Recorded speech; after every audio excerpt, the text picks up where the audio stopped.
নমস্কার, আমি উর্মিলা মান্না দাস। আজকে আন্তর্জাতিক পিতৃ দিবস উপলক্ষে আমার নিবেদন বিশিষ্ট কবি সাদ্দাম হোসেন ইশতিয়াকের লেখা কবিতা বাবা। বাবা মানে আস্থা, অপার শুদ্ধ পথের খোঁজ।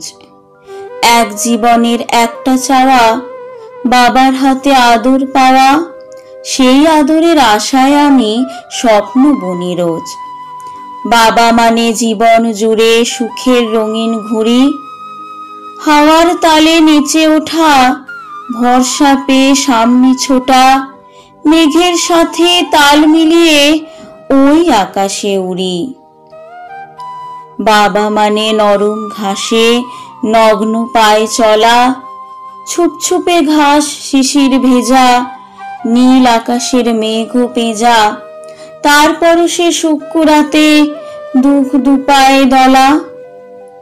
বাবা মানে চলতি পথের আঙুল শাহাদাত, যখন কোথাও হোঁচট খাবো সেই আঙুলের ঝলক পাবো, তার ঝলকে মিলবে আলো আধার হলে রাত। বাবা মানে তপ্ত রোদের ঠান্ডা শীতল জল, বাবার দেখা মিললে তবে মনটা আমার শান্ত হবে।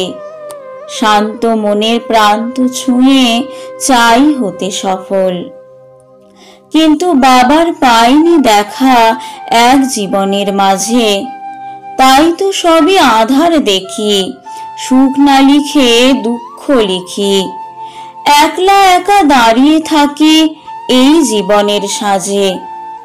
বাবার দেখা পেলাম আজি 27 বছর পর, হাতড়ে দেখি স্মৃতির পাতা, জীবন আমার চলছে যা তা।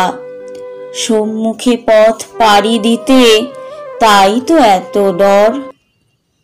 ধন্যবাদ।